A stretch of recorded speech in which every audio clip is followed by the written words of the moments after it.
Well, good morning, everybody. It's great to see all of you who are here with us today in this room, and I want to say hi to everybody who's joining us online as well. My name is Scotty, and I also just want to wish all the moms happy Mother's Day. We're glad that you're here. Just want to honor you and all that you do as well. But just to dive in, there are some things in life that just don't go together.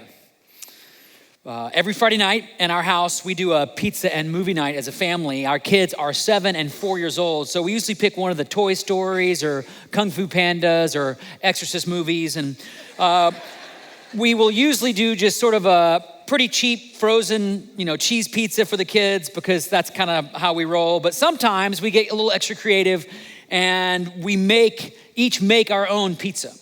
Which means everyone gets to kind of assemble the pizza and pick out their toppings. And in addition to other toppings, Nora and I really love to put pineapple on our pizza, which I've been told is a very divisive issue, although it seems like there's some energy in the room now. We'll see how this goes. So I thought, it's a church. This is a relatively safe place, I hope. So we're gonna do a little bit of a poll. How many of you don't think pineapple belongs on pizza? Like doesn't go together, kind of gross. We've got some standing in the back. How many people like me and like Jesus think it does go on pizza? There we go, yeah. It's a lot of energy, this is great. Let's just keep moving, here we go. Here's another one. Nina tells me that you're not supposed to wear running shoes with jeans, to which I say, you absolutely should, and I did today. I got my running shoes on today. So a quick poll, how many feel like it's just not appropriate to wear running shoes and jeans like this, kind of tacky? Yep. Why don't you run to another church, okay? That's what you can do. And I'm just teasing, I'm teasing. Just so you know, kind of side note, for those of you who feel this tension in terms of your fashion decisions, you're not gonna have to choose anymore because New Balance is releasing a new shoe this summer that's both a sneaker and a loafer. Check this out. It's a real shoe. You can look this up. It's a real shoe. Some people are calling it a snowfer. So some things just don't go together, right? Speaking of running, I just found out that you don't have to give up your love of fast food and fitness. There's actually a park outside of the city of St. Louis that has a Taco Bell fitness course. And I'm anxious to find out if it's like, pull-ups and chalupas, like what that even means, I don't know. Here's another one. For all of you fans of the Cadbury cream egg, you don't have to wait till next Easter. You can bring that delightful taste to a ham and cheese sandwich with this, Cadbury cream egg mayonnaise. Let me show you what it looks like on the inside, just so you can see a real picture. At first, I thought that's what it would look like after your body got rid of it, but it's a different thing. Some things just don't go together. Here's one last one. This is gonna offend all the Washingtonians in the room, the born and raised true Washingtonians. Can we talk about wearing sandals with socks for a second? Yeah, we got some up here, over here, so someone's showing off their feet. Don't get the camera on that. Now, I'm just gonna say, I know I moved here from California, so I'm an outsider, but I thought the whole point of sandals was that you don't have to wear your socks. And the reason to wear socks is because you're not wearing sandals. So are there any socks and sandals people, tried and true, wanna believe in? Hands, yep. Thank you for saying that. We're so glad you're here. We have people who can pray for you after the service. If some things just don't go together. I got one more I want to talk about, and this relates to our spiritual lives and what we're going to talk about today. But isn't it sort of strange? I mean, if you really think about it, isn't it kind of odd that the Bible brings together this idea of loving God and loving people? Now, stay with me for a second, because loving God, it makes sense. If you believe there's a God, he's probably worthy of love. You want to kind of celebrate, be devoted to that God. But people can be mean. They could talk about you behind your back. They can use you, betray you, reject you. When you look at the problems of the world today, things like violence, poverty, corruption, they're all caused by people. So I can understand being nice to people, trying to be fair with people, but loving people as if it's the same thing as loving God. Let's be honest. There's no way those two things can rightly go together. Now, of course, I'm being a little facetious because here's the thing, and many of you know this if you know anything about the Bible or what's in the Bible. The Bible doesn't just associate loving God and loving people, it equates them. In fact, when Jesus was asked, what is the greatest commandment, singular, like what's the top number one? I just want one. Don't give me 2, 3, 6, or 10. We just want to know what the most important number one is. He said, love God and love your neighbor. That's one thing. That's one thing. Problem is, far too many of us who say we love God, who sincerely try to love God, this myself included, go out and live out our lives as if these two things are separate or need to be separate. For example, it can be almost natural, normal for someone to read the Bible in the morning and then despise their boss the rest of the day. Or you talk to Jesus in prayer, but then you go and talk badly about another person over lunch with a friend. Or you look up to God in worship and then spend kind of your time looking down at people who may have different sexual preferences or political views. And just so you know, I'm not just calling us out, not just the church today out, although I think this is a problem in the church today. This has been true all throughout the history of the church. In fact, it was a huge problem in the first century church. How to love God and deal with people. If you read through the New Testament, you'll find references over and over to a world that was deeply divided by race, class, gender, nationality. It was a world in which it wasn't just okay to hate your enemies, you were encouraged to do so. It's a noble thing to do so, which, to be honest, isn't actually that far from the world that we find ourselves in today. I know there's a lot of talk in our world about love and acceptance and tolerance and things like that.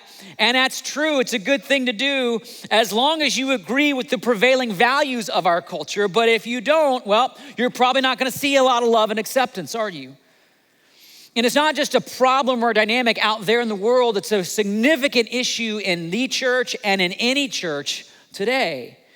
Which brings us back to the series we're in called How to Unburden Your Life. And one of the great burdens that we face, whether you're aware of it or not, is all the tension that comes in the human soul when we claim to love God and we struggle to love people.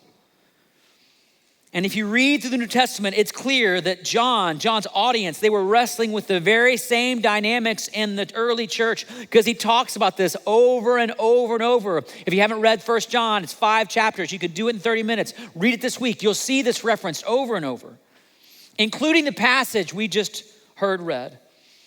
When John calls them back, I love this, calls them back to the beginning, the original message that brought them together in the first place.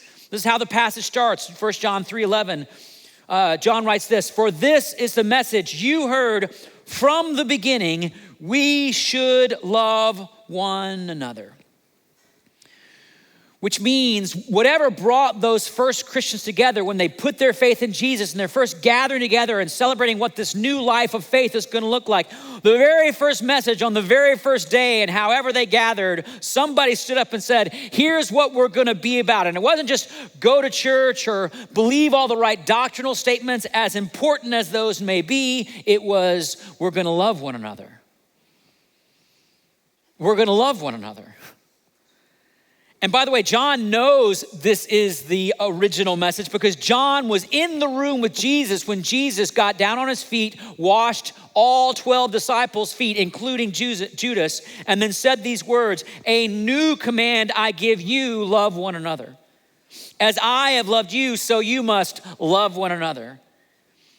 And if they don't get it yet, he says this, "By this, everyone will know you are my disciples if you love one another." That's a pretty radical statement. By this, the world will know. By this is what will define us, shape us, guide us. This is how people will know that we're part of the same church family. My parents don't live in this part of the world, but they'll come out to visit their grandkids quite regularly. And if you knew my mom, happy Mother's Day, Mom, by the way, you might know, as other people have told me, that I take after her in a number of ways. Some people have said I have her servant's heart. or her kindness to others, or her relentless pursuit of a tidy home. I've got that deep in my blood, I'll be honest. In fact, I like to start to wash the dishes while you're still eating your food on them. That's kind of how I roll. To which Nina would say, that's just so Scruggs of you. And for the love of God, please stop doing that, right? That's just so Scruggs of you, because I'm part of the Scruggs family, and there were certain ways in which we were raised to act and think and live. That's just being part of the Scruggs family. And John is saying something similar about love. This is what it means to be part of God's family. This is how we live. It's how we behave. This is what defines you as his child.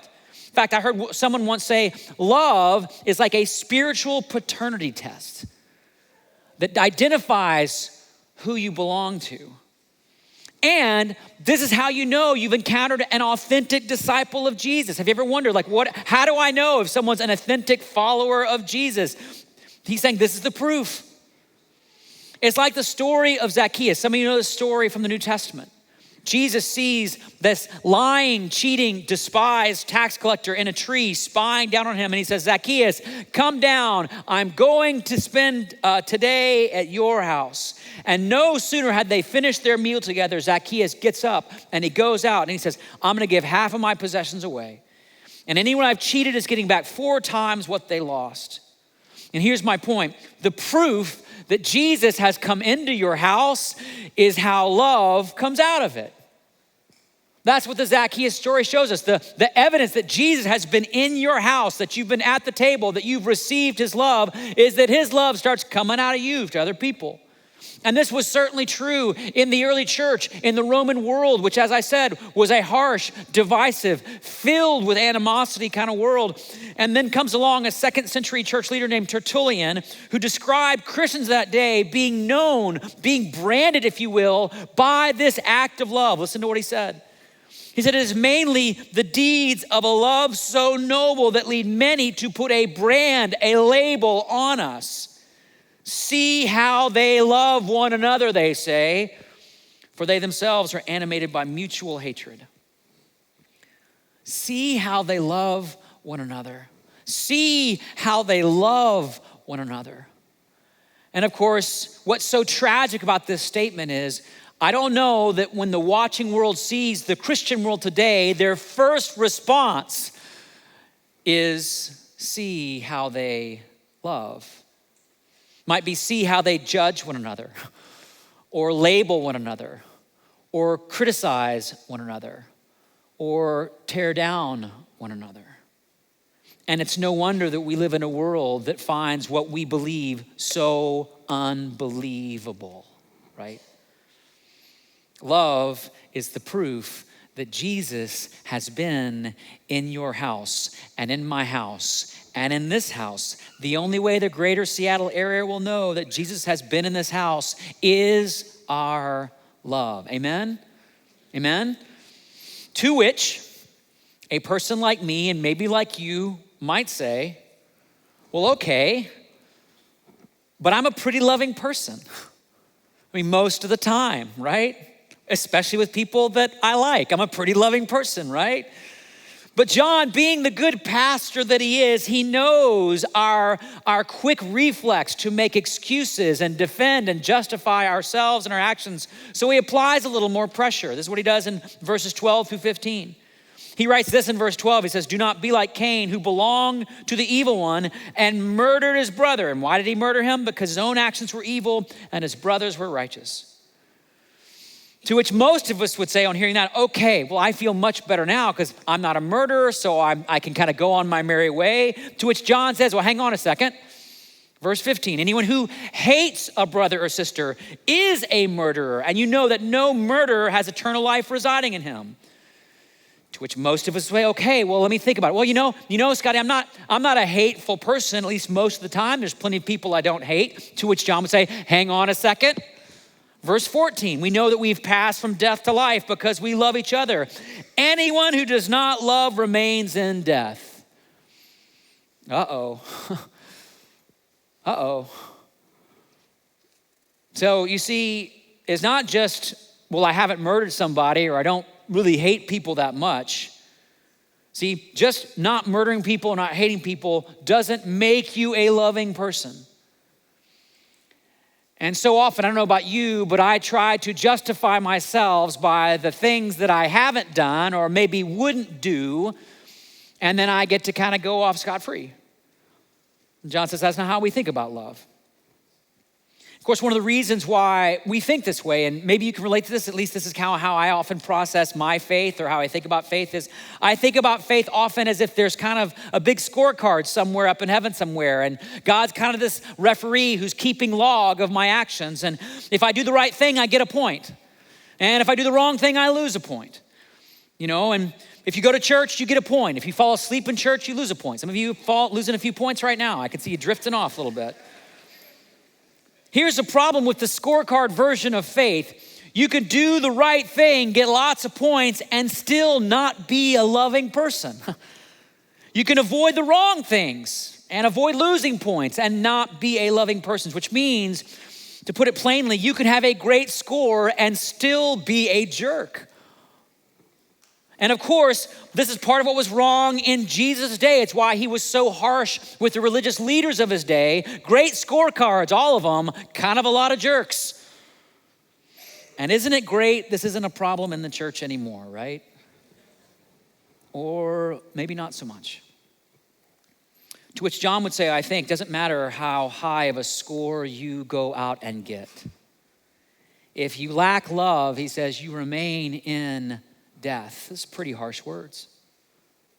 So then, how do we practice love? How do we learn love? And in fact, some of you are going, well, goodness, we live in a pretty harsh world, a pretty dark world. How is it that love can be the solution? Love seems so soft, seems so fluffy. I mean, it's sort of like saying we need to be more like puppy dogs in a world run by wolves. How is this going to work? It's because we don't understand what love actually is. We have a very Hallmark card version of it in our minds. So John, being the good pastor that he is, anticipates that, and he tells us exactly what love looks like. Verse 16. This is how we know what love is. If you're confused, this is how you know. Jesus Christ laid down his life for us. That's love defined. And now we ought to lay down our lives for our brothers and sisters. That's love learned. You see, love is more than a feeling, more than words of affirmation. It is laying down your life for the good of someone else. And this is really important, again, because we have all these sort of superficialized versions of love in our mind that aren't bad things, but they do not actually equate with how the Bible defines love. For example, a few from just my life as a dad. When I delight in my kids for who they are, and I do this a lot, I delight in them for who they are. It's a really good thing to delight in my kids for who they are, and they need me to do that. But that's not yet love. When I help them get dressed in the morning, they need me to do that too. That's just good parenting, helping them get ready for the day. It's a good thing to do, but that's not yet love. When I tell my kids I love them and I'm proud of them, which I do every day, and they need that. That's verbal affirmation. They need it. But it's not yet love. Because my feelings of delight, my acceptance of responsibility, my words of affirmation, those are good things. They're necessary things. For me, they are rooted in love, but my love for them is not revealed by my feelings or words or responsibility. My love for them is revealed by what I'm willing to lay down for them. Which, by the way, is why you can be with someone and they can say a lot of loving things, and then you find out one day they didn't love or don't love, because that isn't love. Verbal affirmation, really good thing. Love always costs you something. Love is sacrifice. It's sacrificial. Just talk to a parent who continues to love an adult child who's walked away from their family. There's a cost to that. Talk to a spouse who's forgiven an act of deceit or betrayal. There's a cost to that. Talk to a single parent who hasn't been able to pursue any of their own dreams or aspirations because of how they've invested, laid down their life for their kids. There's a cost to that. Because love is a sacrifice. Love is laying down your life for the good of another person. This is how we know what love is. Jesus laid down his life for us, and now our job, our calling, our responsibility is to go out into a world that could care less about you, that will use you, manipulate you, take from you, and still without strings, we're called to lay down our lives for others. Now, this doesn't mean that we shouldn't take care of ourselves, or that loves mean we lay down everything at every moment for everyone, and so there's kind of nothing left, if you will. Nor does this mean that someone else gets to decide for you what laying down your life should look like. I mean, think about how problematic that would be, right? I mean, my kids would tell you if I don't give them ice cream after every meal, I'm not laying down my life for them, right? I'm not a loving dad, right? So I have to tell them, you can't have ice cream after every meal because it's not good for you. It's good for me, so I can do it, but you can't have it. But John's point is that the love that Jesus calls us to live out is sacrificial. It's laying something down, your will. That's hard to do. Your preferences. Wow, that's a big one. Your comfort. Oh, that's uncomfortable by definition, right? For the good of someone else. This is love. And not to do this in a religious or obligatory or I'm supposed to and I feel so guilty about it kind of way. In fact, John says this and give an example. If anyone has material possessions and sees a brother or sister in need but has no pity on them, how can the love of God be in that person? That word for pity in the original language is just the word for guts. It's the heart, the motivational center of a human being. John is basically saying, if your heart doesn't break anymore, when you have something, when you can give something, when you can love someone, when you can sacrifice for someone, when you see someone with need and your heart feels nothing anymore, he's saying there's something wrong. That's a spiritual gut check. It's a wait a minute, I should be waving like a big red flag in my spiritual life. That's a problem. Another way to say it is this: if the love of God isn't coming out of you, maybe there's still a few rooms in your heart where you need to let the love of God deeper in. Because when the love of God gets in your house, can't help but come on out. And I'll be honest, even as a pastor, maybe especially as a pastor, around lots of people all the time, this challenges me a lot because my heart, if I'm honest, just feels too busy to love, too preoccupied to love. And so I let myself off the hook by saying things like, well, they got themselves into that mess. Or things like this, well, I can't help everyone, so. And no, you can't help everyone. And yes, sometimes people get themselves into their own mess. But just imagine for a moment if Jesus were to have those same feelings about you. Imagine for a moment if he saw you in your sin or your shame or your struggle and said, wow, that's too bad. I'm a little too busy though. Pretty preoccupied right now. And besides, Scotty got himself into that mess. He'll figure it out. And I can't help everybody, so.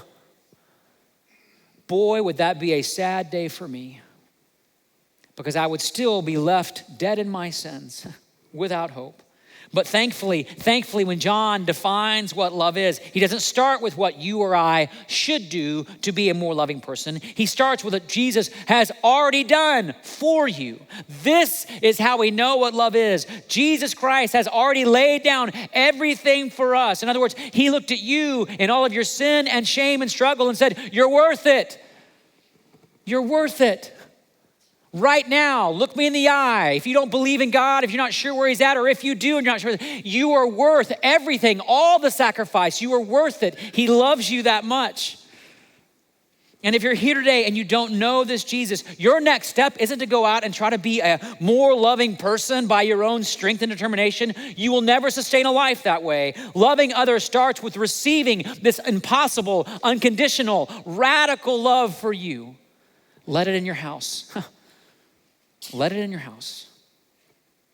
And then once you receive that love, once you let it down deep into your guts, if you will, John makes our next step really clear. He says this in verse 18, "Dear children, let us not love with words or speech, but with action and truth." Again, John's a really good pastor. He knows we're going to default back into, if we can just talk about it more, if I can say the right words in church, if people hear me have the right answers, that's going to be enough. He says, no. This is not about what you say. This is not about what your words are. Love is something you do.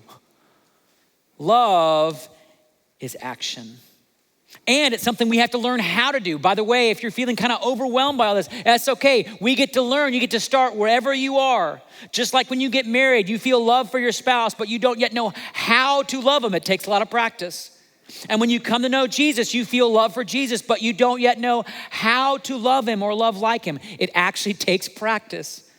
So this is going to be our practice for this week. You can find it online at our northshore.church/practices page. You'll find guidance all under the word sacrifice, because sacrifice is just love in action. And just imagine for a moment if the roughly 2,000 people that call Northshore home said, we're gonna do this. Like, we're gonna do this. When we see a person in need, we're gonna stop and help. And when I find out there's someone who has a financial burden, I'm gonna open my wallet. Or when we see a grieving heart, we're gonna slow down and stop and be present. Or when we see a marginalized person, we're gonna reach out and try to include them and love them. Or when we see a problem we can help solve, we're gonna raise the money or rally the troops to do something about it. That's what this Saturday, the Global 6K is all about, raising money and awareness for communities that lack clean water. By the way, every person that registers means clean water for one other person. So if we're anything short of 100% registration, part of me is going, come on, church. It's not that hard. It's not that long. We can walk it together. Can we lay down our lives for someone else? Just imagine what it would mean if we decided we don't love with words or emojis. We love with stuff that costs us something. And we want to leave a legacy here at our church, not just of trying to convince people to believe stuff that they don't believe, but of loving people so well, the only way to make sense of it is to believe in Jesus. Are you with me? We're not here to try to convince people to believe stuff they don't yet believe, but to love them so well, the only way to explain it is, well, this is what Jesus is all about. It's why we're here. It's not about buildings or programs. It's about love. How do I know? Because this is the message that goes back to the beginning. This is the one that Jesus sent his disciples out that started it all. Love one another, love one another, love one another. Because here's the thing, friends. If we succeed at love together, there is no way we can fail as a church. But if we fail at love together, there's no way we can succeed as a church.